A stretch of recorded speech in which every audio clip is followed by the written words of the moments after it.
İşimizi başlaymayız, hürmetlik vatandaş. Bugünkü islağa 2021 yıl 2. ayının 18. günü. Hepteki Perşembe, endiki mavzu yakillik siyamında. Cungo, Angliye münasebeti barğan sır yamanlaşmakta. El rayı körsetdi ki Angliye halk koygandı. Mavzulu haber 2. ayının 17. günü Venbit orbitede kısa haberle kanalı ilan kılın. Haber bundak başlandı. Jukumluk virüs, Hong Kong meselesi, Uyguristan meselesi hem de Huawei şirketinin 5. evlat teknikisini çekleş tesir asıda. Angliye Cungo münasebeti ötken bir yılda ve hazırgıçı yamallaşıp gitti. Yeni el-rayni sınaş arkalık baykaldı ki, köpçülük Angliye grejdanları mındak hesapladı. Cungo'nun baş götürüşü Angliye'ye tehdit peyda kıldı deyişti. Ve Angliye bilen Cungo'nun iktisadi münasebet kılışıga karşı turumuz deyişti. Aleyşehir. Yani konu siyasetçi devlet cümle bu Angliye halkı. Nem deyipti birisi Angliye bilen Cungo'nun soda ticaret kılışıga karşı turumuz.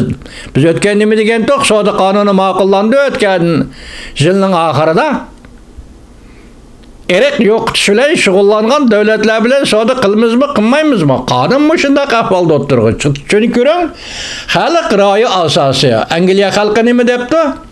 Biz Cungo'nu tehdit edip hesapladık Angliye için. Şundak ahvallasıdı Angliye hükümetinin Cungo ile soda ticaret kılışı karıştırmış. 1840 yılı partlagan birinci kıtımlık Appian uruşudan. Ta ki hazırgıça. Bunu keyin tahlil kılayla vatandaşlar. 2. ayının 16. gün ilan kılgan el-rayı tekşürüştün bunda kaçka aldı. Angliye Taşkı Siyaset Guruhu 2. ayının 16. gün ilan kılgan el-rayı tekşürüştün bunda aşkarıldı. Kişilik hukuk meselesi de Angliye hükümetinin kişilik hukuk boyunca Cungo'ya ciddi karışını kollaydıqanlığını bildirdi. Demek el-rayın sınaşta koyulgan suallar. Beijing'nin Hong Kong siyasi bastırışı. Beijing'nin Hong Kong'da siyasi bastırışı. Ve Uyguristan'da kurup çıkan atalmış terbiyeleş lagerleri. Halkara cemiyetinin kattık ayıplişi uçurdu. Dokülatımında görüstüldü. Ötken 18 ay içinde Angliye bilen Cungo'nun münasebeti ciddi özgürlüş yüzbedi.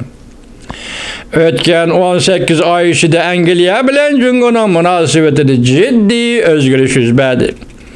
Bunun bir kısım sebebi bexatarlik meselesi de yoçok peyda oldu. Bu doğruda tonuş yeterlik bolmagan idi. Oxşaşlı yine Cungo'nun iki kısmı da kişilik hukuk hatırısı naçar bulup durulup, Cungo'nun halkara hareketlerine arılış köpüyüp, kişiler bunundan bir aram buluşka başladı.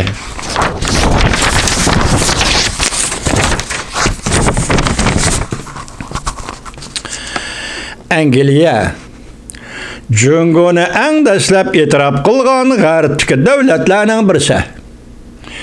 Cungo Hong Kong'ni o'tkazib olgandan keyin Angliya bilan Cungo dastlabda shirin oilaga kirib keldi. Ya'ni ikki davlat o'rtasida shirin oila boshlandi. İki taraf 1998 yılı birleşim bayonatı e'lon qilib, Cungo Angliya umumyüzlük şeriklik münasebeti o'rnatdi. Xi Jinping 2015 yılı Angliyani ziyorat qilgandan keyin oxirgi 5 yildan boshlab ikki davlat münasebeti yamallashga boshladi. Bulardan boshqa Cungo'ning kishilik huquq Hong Kong masalasi bo'yicha deveylab kelishi. Bulardan boshqa Jungoning kishilik huquq va Hong Kong masalasi bo'yicha deveylab kelishi. Angliyaning Jungoga bo'lgan pozitsiyasini o'zgartishiga ergishib, ikki davlat munosabati qadam-qadam yomonlashib ketdi. Dokalatda bundaq ko'rsatildi. Al-Rayn sinash dokalatida bundaq ko'rsatildi. 2-ayning 19-kuni chaqiriladigan 7 davlat guruhi yig'inida bu qatam yig'inga riyosatchilik qiladigan Angliyaning vaziri Boris Johnson bu yig'inda Jungoga taqobil turish birlashma strategiyasi tuzishni planlayotdi.